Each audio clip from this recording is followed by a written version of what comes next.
Millions of dollars actually flying out of Minneapolis-St. Paul International Airport. A former TSA agent speaks out about what she saw and what she calls an obvious connection to billions of dollars of fraud. Next.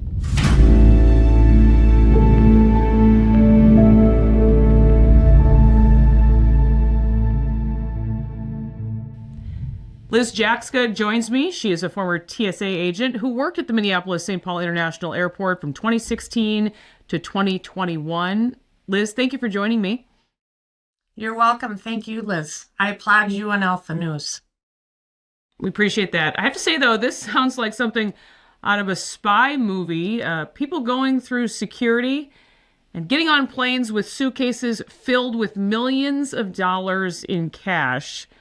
Tell us what you've actually seen as a TSA agent during the time you worked there.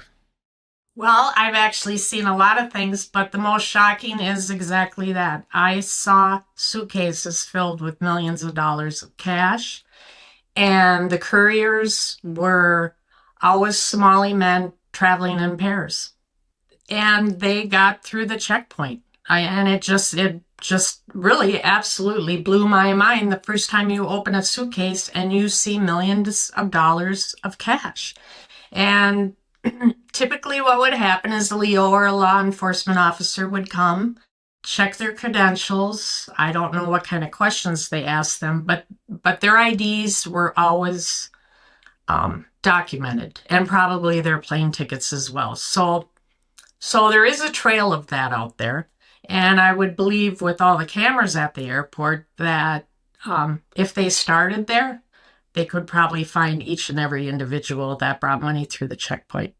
Obviously, this seems suspicious, if not alarming, given what seems to be a pattern here. So you're talking about millions of dollars flying out of Minneapolis, and you think it happened about every week or so? Is that right? So it certainly seemed like it happened every week. The suitcases came in, and it was always, the MO was always two Somalian men traveling in pairs. Sometimes they both had suitcases. And so the process was, as a TSA agent, we would pull the bag, and then we'd bring them to a private screening room. And we would open the suitcase and make sure that that's all it was stacks of cash.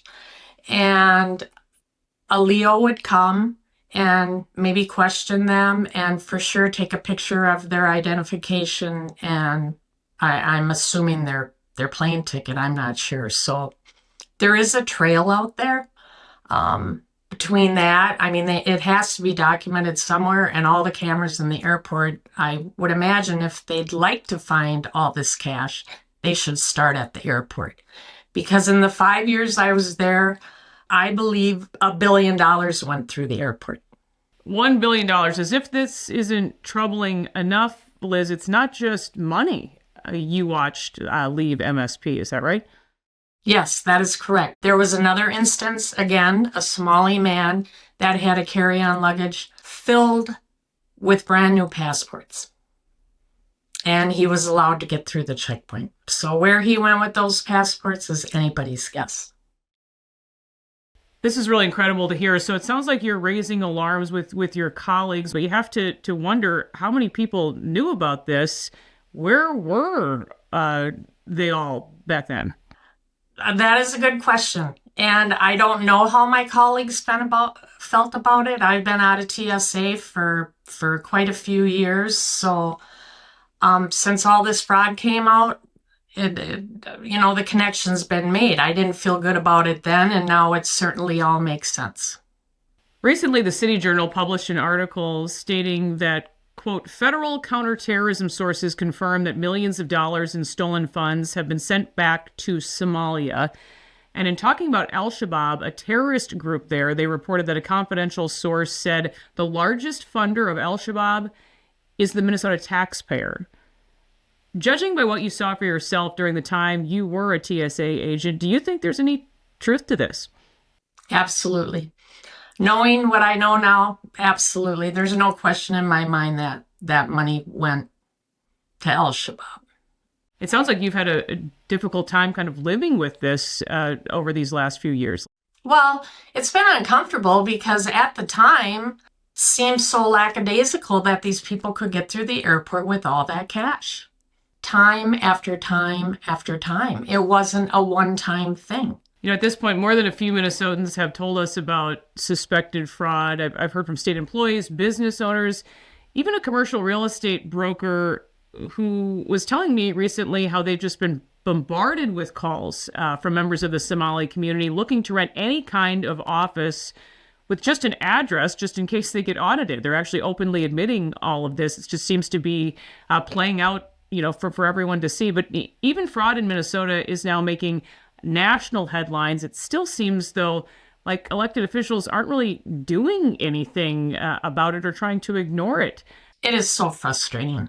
It was frustrating when I was a TSA agent, and it's certainly frustrating now watching the state's administration doing what they're doing.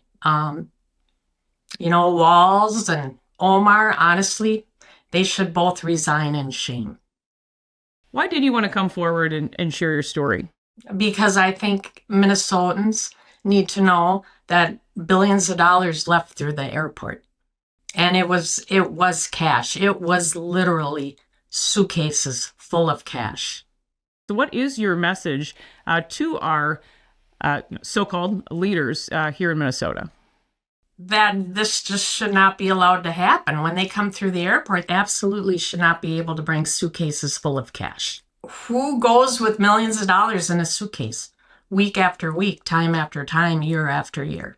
And all Somali people. You're right. It all seems so obvious. But Liz, thank you so much for joining us. I know you've been living with this for quite some time. We do appreciate it. Appreciate your bravery. Thank you very much, Liz. That will do it for this episode of Liz Collin Reports. We will see you next time.